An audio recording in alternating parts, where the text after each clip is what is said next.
And we're back. We're continuing the conversation about XDefiant.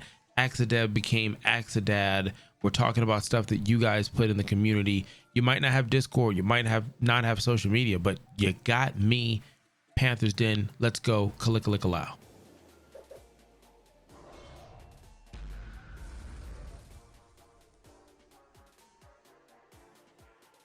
So that's a great question there. Will players be able to select abilities from different factions at once? I don't think so. I think each faction has their own, like Outcast has healing elements. So I believe no matter what deviant you pick, your 3 special abilities or ultimas, whatever you want to call them, they'll be set. Now you can do your loadout each time, and I think you can change the faction each time, but I don't think you can take a cleaner faction and use it with the tank of the wolves. I don't know. Will it be a battle royale mode? I don't think they will be, because they really keep stressing arena. And the battle royale game, which is another free to play, is Heartlands, and that's going to have more traditional looter shooter kind of maybe survival vibes. So I think by them splitting them up, they might get people to play both and also not alienate a group, because you can play what you want if you wanted more of a PvE vibe. This might be a lot, but the edgy punk aesthetics is really quite boomerish and isn't what we really want. Not only does the game look generic, but it's been marketed the wrong way so far. I guess my question is, what was the reason to choose the art and the aesthetics that were used? Surely it's not far different from what Tom Clancy is all about. Surely you know it's far different from what Tom Clancy is all about. Again, to my knowledge, Tom Clancy passed away in 2013, and the rights to the property has been sold and divvied up. Red Storm was a company from the jump in his games and things of that nature, and Red Storm normally goes into a project first to make sure it follows what Tom Clancy's thing is about, whether him in general or just the idea of what the properties are, and then they roll on to somewhere else. So that's why a lot of times I believe you see Red Storm on a part of a game, not just the PvP aspect of it, and then they go ahead and they move on to another project after, you know, another group of devs maintains that property. I mean, I get what the person's saying, right? My take on the marketing, like I said before, I thought the reveal, in my knowledge, I thought it was poor tasting, like to hype up the release, to make it as if the footage we saw was leaked, but it wasn't. It was content creators who were demographically spread around, who released it at certain times with just a little bit more clip than what someone else had, created this hype. And then you get for the reveal, you get to the end of the date of the reveal, the time that you're told, only to get like a 30 to 40 minute countdown to get 5 minutes, which was basically split into 2 separate trailers of conversation. I just feel like that doesn't value the time of your consumer, new and old. So that was my take on that. Now the graphics, how they have the sticker, Defiant, and the drawings and stuff like that, I could see if that was the marketing, if it was the hyenas, but each faction kind of has a different way. The True Sons, the Black Tusk, the Outcasts, I believe they would tag the Tom Clancy board a different way. You know, the whole Defiant rogue thing, it would make it where you couldn't have actual agents in the game. You would have rogue agents or hunters, because of the fact that, again, they're making it seem like, hey, these are all the rebels, these are all the people who didn't want to listen to anything. And then the conversation becomes like, what do you count a rogue or Defiant? But like I said, I think marketing wise, I don't know crap about it. I didn't go to school for marketing. I think it would have been cool though if, as the game is getting closer to release, Defiant is the title, fine, but the way they show the font and the coloring and stuff like that will show the characteristics from each faction, how they would put their spin on it. I think that would be cool. Now, saying that it's far from Tom Clancy, what he's all about, again, he's not alive for majority of these titles, the novels, the comics, and things like that nature, the movie. So I don't think there's much that's going off. Same thing kind of like with James Bond and the series and what the family does. I think that's their approach. Their approach is to give you a title that isn't Tom Clancy. That's why I believe the font is Tom Clancy's, right? but then the Defiance is different, and everything else that they're doing is different, but takes place in the universe. They know that it's completely opposite from what you're used to. As far as what we really want, again, I believe there's tons of analytical information they've gotten from all their games, and that they're able to get from all other games to say, hey, look, this is what they want. Now, my son, who's in the demographic that they love, plays Valorant and Overwatch and Rainbow Six and Fortnite and does the tournaments and stuff like that. And I was able to get him to look at the trailer, which is saying something, to get him to stop eating pizza for just a little bit, just to go ahead and look at it. And he was interested in it. I was like, hey, just curious. And his friends and them have already talked about it, whatnot. So they play these games like Apex Legends and Call of Duty. Other content creators are making stuff, streamers are making stuff, or the marketing is catchy and grabs their attention. If the game plays the way they want, they like it. So again, I just think they're trying to grab a bunch of people in the pool analytically. So yeah, I think this is what we wanted. Maybe not we personally, but something like that. Next question, Ask a Dad, is basically what this has turned into. I'm just reading questions from Ask the Dev from the Discord of XDefiant. So the next question is, I know the community manager already said that they're working on console questions, which is great because there's a lot of people asking questions about console. But I'm wondering, will this be one of those games where console is treated as a side thing coming later, or will all platforms launch at the same time? Mind you, there is no date on the launch. This is the common trend with some developers when they're treated that the console is a side port and things, no public testing, and it just launches. It just feels it's important as PvP based shooters with crossplay planned, and all platforms should be done equally. That is a great question.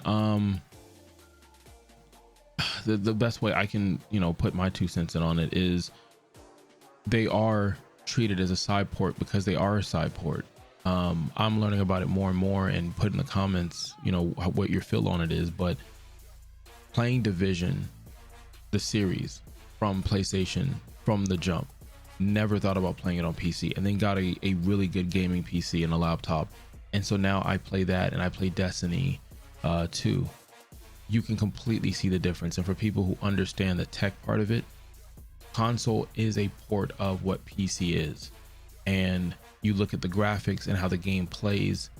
I'm not talking about like the cheater ping type aspect of competitive playing, but just playing the game in general. If you've ever played a game on PC versus the port on even a next gen PlayStation 5, PlayStation 4, Xbox Series S, X, it does. You can see that the port is. That's why a lot of content creators and even devs, when they reveal something, they show you what it looks like or what it plays like, or tries to tell you that there's not a indifference in the console versus the PC. One of the biggest ones that came recently is the dilemma with Cyberpunk, where the console versions weren't the same as PC, and then the PlayStation version wasn't the same as Xbox. Outriders had that issue as well. So I think it's just the issue that goes into it. You have companies like I'm not even saying a company name. You have companies who will actually wait for next gen to come out to progress to something else. I mean, Rockstar does it all the time with Grand Theft Auto. Grand Theft Auto comes out, it years and years, and developmental support stays with it, and then they cross over and they'll wait a year or so, and then you'll get the new Grand Theft Auto on a brand new system.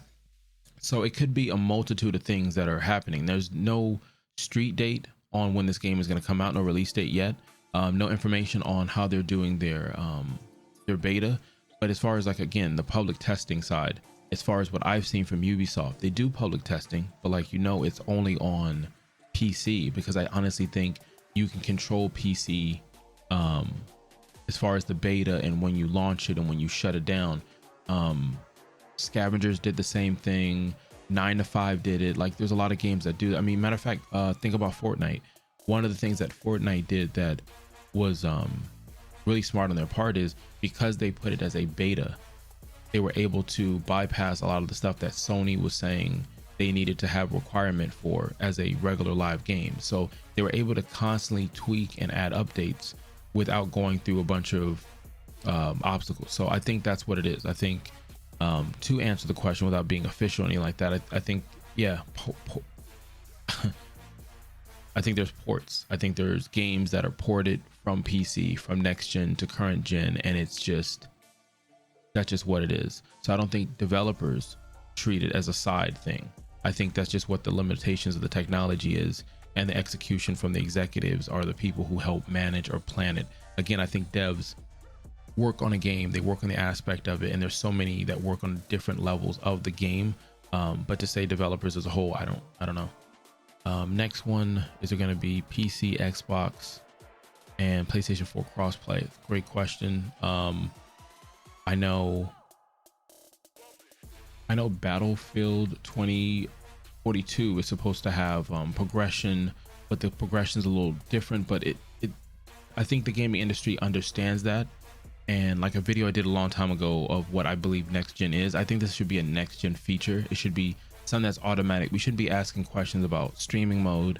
We shouldn't be asking questions about cross progression, cross play. Majority of people now, especially because of the pandemic, have moved over or experimented with different consoles or even PC and vice versa. So you should be able to play back and forth. Again, this summer, when the season changes for Destiny 2, you're going to get cross play and cross progression. So I think it should be something where I hope we're not asking for cross play, cross progression. It's just something that's a part of the game. Will we be getting a view model option, such as moving where the gun is pointed, field of view, independent, and dependent ad options?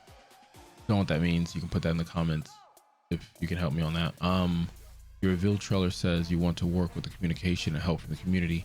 If we have constructive criticism, where do we address it? I feel a lot of Tom Clancy franchise fans would love to address many concerns we have. I think that's even on multiple games at multiple different times. I know right now Rainbow Six community, they're feeling like they're not being listened to with cheating and matchmaking and some other stuff that's not being done, even though new content keeps coming out. Again, I don't think it's a dev thing. I think it's an executive thing. It's just the management of whatever that property is. But yeah, they did mention they were going to be open and communicate.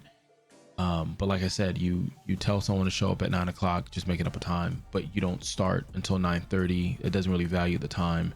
And then when you get everybody together all over, you're literally giving a 5 to 7 minute conversation, and then they're out with their day. So I think it would have been really interesting if it was broken down. Like, I mean, I know the example doesn't help, but I think Cyberpunk did a really good job of their communication leading up to the launch of their game. And even before that, I think games like Outriders, their devs did a great job in communicating and keeping you connected as things were coming out. And I'm sure as you get closer to the actual launch, you'll get that.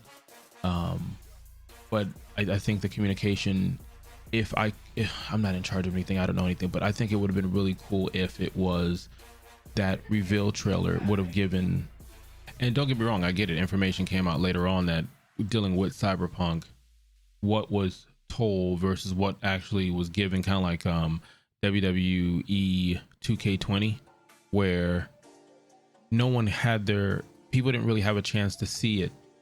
So you were able to pre-order, buy it, whatever the case is. And then once you got it home, then you realize, wait a minute, some ain't right, kind of thing. So I don't think that falls on the people who are doing the marketing, promoting the game, social media. Like I said, each department has their own thing they're doing, but the transparency that they said, I would love to see them, not just what they ask the devs questions, but just in generalization. Like, I know they can't say, well, you know, Apex Legend does this, Fortnite does this game does this is what we do differently, this is what we do to deal with that. I think it needs to come down to a generalization where you know that they're talking about a type of game or complaint in the community, not just first person shooters or arena shooters, but just in general.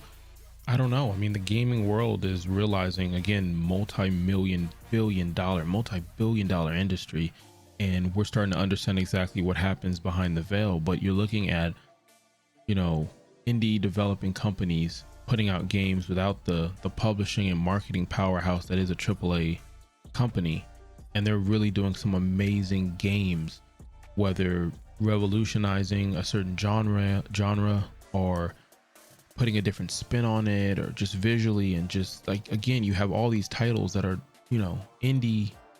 You wouldn't think of them as the top 5 AAA companies, and they're putting out games that are like launching with no real significant issues, and the community is loving the game and they feel like they're being listened to and valued. So at some point, I know that, not at some point, I know companies know that we know about, you know, the harassments and things of that nature that are happening behind closed doors, but they also know, you know, what we're dealing with as far as paying full price for a video game or a game being refreshed, and it's the same game, it's just something different. And just, but we're trying to look for that action speak louder than words type of thing. So I don't know, we'll see what happens. Does this launch as a regular typical game? I don't know, but Ask the Devs has now become Ask the Dad. And again, I'm not an expert on anything. I'm a casual gamer who plays games on a, you know, on a whim, hoping I'm going to enjoy them, but I'm not going to spend money on, you know, things like pre-orders or in-game stuff if I don't like again, my money and my time is valuable, and yours is too. Let's continue. Will the soundtrack follow the punk theme, or will it have a broader range than the punk style? See, that's the thing that goes with the whole marketing thing. Like someone had mentioned on the question before, they didn't like the look of it. It didn't look serious enough like a Tom Clancy. And obviously they're telling you in the marketing, in the drawing, in the conversation, that this is a rogue of what you've seen before as Tom Clancy. And I think with the look, you hear and you see that punk theme, and I think that would have been perfect if it was the Outcast that was a part of this launch. Now maybe they are, so that's why they have the look, but I think it would have been cool if every time they had the conversation about this game, the visuals changed. So if the visuals changed, then I think the conversation is you're going to look at music that would be in the whole universe, give or take what you're doing. So I don't know, but even if the music is, a lot of people are streaming or making content creation, so the conversation comes up with, is there a streamer mode for whatever music or theme they choose on that?